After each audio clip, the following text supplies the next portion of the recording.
વર્ષ 2022માં પાલી ગામમાં દુર્ગેશ યાદવ નામના વ્યક્તિની હત્યા થઈ હતી. આ ગુનામાં ફરિયાદી ઇન્દ્રજીત પન્નાલાલ યાદવનો દીકરો સૂરજ યાદવ અને તેના મિત્રો સંદીપ ગડ્ડી તથા મનીજા ઉર્ફે મનિયા પકડાયા હતા.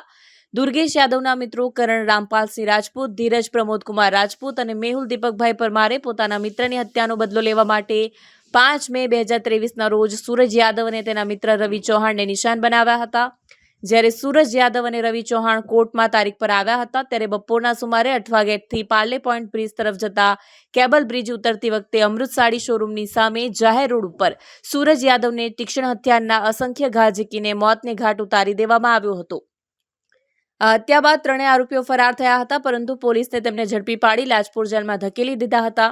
આરોપી કરણસિંહ રામપાલસિંહ રાજપૂત, જે 10 મે 2023થી સુરતની લાજપોર મધ્યસ્થ જેલમાં જ્યુડિશિયલ કસ્ટડી હેઠળ હતો, તેને ગુજરાત હાઈકોર્ટના હુકમથી 15 ઓક્ટોબર 2024ના રોજ 7 દિવસના વચગાળાના જામીન પર મુક્ત કરવામાં આવ્યો હતો.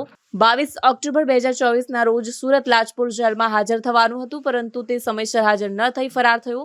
સુરત શહેર પોલીસ લાંબા સમયથી આ ફરાર આરોપીને શોધી રહી હતી.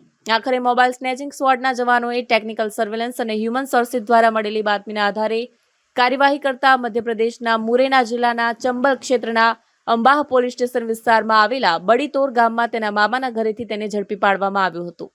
પોલીસે આરોપી વિરુદ્ધ કાયદેસરની કાર્યવાહી હાથ ધરી છે. આજે તેને લાજપોર મધ્યસ્થ જેલને સોંપવાની તજવીજ હાથ ધરવામાં આવી છે.